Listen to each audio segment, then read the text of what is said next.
So I wasn't going to do a review on this considering it's pretty much a non-event, but considering I'm lying here with not really much else to do, I wanted to talk about something that happened last night, and that was I went to see The Last Exorcism Part 2. Now, bearing in mind I haven't seen the first one, but I can pretty much assume what it's about. This movie is just so stupid. I think the general gist of horror movies is that they're supposed to be scary and give some form of suspense, but honestly, this film is really stupid. It's just so bad. It's just such a bad movie. I'm gonna give spoilers, by the way. Totally doing this on the fly. So yeah, it finishes on the back of the last movie with a girl. She's in the woods or something like that, and there's a camcorder. Then it flicks to like this couple, and like there's a wife, and she says to her husband like, "Oh, are you awake?" She goes to the bathroom. He's not awake, and then she crawls back in bed, whatever. And then he's like, "Yeah, I'm awake. Why are you cold? Why are you shivering?" And then she actually walks out of the bathroom, and he's like, "Holy crap, there's something in bed with me." And he jumps out of bed. It scratches him, whatever. And they both go and investigate in the kitchen, and they find this like creepy girl, whatever, like crouched on the tabletop, staring at them. And it turns out, I think, that it's the girl from the end of The Last Exorcism, and she basically shows her getting rehomed in like New Orleans. In this, I guess, I don't know what you call it. It's not a psychiatric ward, but it's a house where girls, I guess, with like mental or psychological issues, whatever, they've been put, sort of thing. So she's in there for a bit, and the doctor's like, "Oh, how is everything?" She's like, "Oh, I haven't had any nightmares, nothing's happened, whatever." And he's like, "That's right, it's not real, it's not real." So basically you see the motions of her going through life and stuff, and then,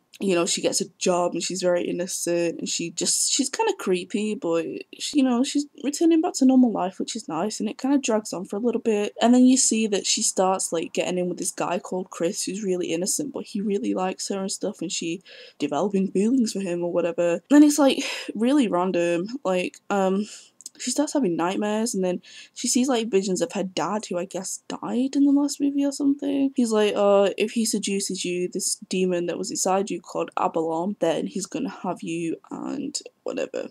So he tries to kill her, whatever. And one of her housemates comes and stops her from getting killed. Turns out her housemate is a vision or whatever, possessed by this demon Abalon that used to possess her, and kills her dad, whatever. And she's like, "Oh my god, I'm going crazy, I'm seeing things, whatever." And she at night she starts having like these dreams and stuff, and it's just cheap jump scares. And then like stuff starts to get a bit more serious, nothing too major. Then this woman, like, I guess who practices voodoo and stuff, randomly says like, "Oh, come with me, I'll get the demon out of you." So she does. They end up performing like this, I guess a ritual or something, where they tie her down on the bed, and apparently the demon is way too powerful, so they inject a lethal dose of morphine into her like IV drip that kills her. And then she sees a vision of herself or her dad or Chris, her like the guy that she was interested in. It's just basically it's the demon Abalon. He was like, "Oh, no one loves you like I do," because apparently this demon had been in love with her, which I just told just stupid. And basically he was like, "If you take my hand, then, you know, I'm gonna save your life. Look, because, you know, they're killing you, they put drugs in your drip and they're killing you, and you can feel yourself going numb." So she's like, "Oh no, that's not true." But it actually is true. And then they're like, "Oh, we're so sorry, we had to do it because the demon's too powerful and we have to kill you and stuff." So she ends up taking this demon's hand, and then it gets back in her body, and then she walks out the house, and then, you know, she throws some people out the window, the house starts bleeding, she gets in this car, she starts driving around, and things around her start setting on fire, and then the film ends. Whenever you see a film over here in the UK that is rated 15 and it's in the realm of 1 hour and 30 minutes long, you know it's going to be a shit film. The only remotely scary film I've ever seen in the past 3 years is probably Sinister, and that was because that film set me really on edge, and there was something about that. Maybe it was the way it was filmed, like, you know, the shots just lasted a little too long and you thought things were going to jump out at you and you're always on the edge of your seat, and it did deliver. Whereas this movie, it kind of has these like weird shots, like where it stays on her kind of thing, and then nothing happens. I think there are like 2 jump scares in the movie, and that's it. To me, this movie is about some white girl with a relationship issues with a demon, and that's it. And the whole movie was completely pointless anyway. Like, she showed so much fear for this demon, like it ends up killing her boyfriend and other people, and she's like, "Oh, I hate you so much, demon." And she ends up, you know, embracing Christianity and stuff and going to church to find reprieve from this demon. And then in the end, she just accepts it. Like, if you thought it was so bad, then surely, you know, there's no way out of it. You can see how bad the thing things that it put her through. So you would think, you know, that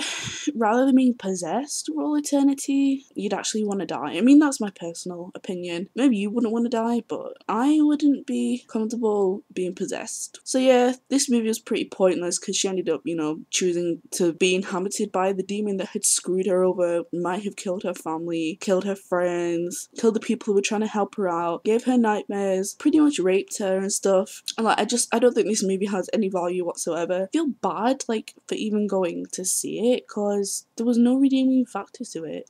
The reason I went to see it was because my friend wanted to see it, and honestly, she screams at everything. She didn't even scream once in this movie, and I was like, oh, what the hell, like, I don't know. It's a crap movie, don't go and see it. Really, don't go and waste your money watching this movie, like, it's just so bad. The special effects are horrible as well. Honestly, like, there is no production value to this film whatsoever. Characters are stupid, characters are generic, there's no character development. You can pretty much tell what's going to happen as soon as you watch it, and I just really honestly would rather try to go and watch something that's scary that you haven't seen before, because there are 1,000 million horror movies out there that are a million times more scary than this. Go and watch Sinister, in the sense that it was a pretty good movie, but it was horrible to watch because it was so suspenseful and it just made you want to have a heart attack. So yeah, honestly, don't go see this movie. It's a lot of crap. It's a waste of your time. It's between an hour and 30 minutes long, an hour and 40 minutes. It's just very slow, very boring, and you can pretty much tell what's going to happen straight from the start. And you don't need to watch the first part. So yeah, that's my review. So goodbye.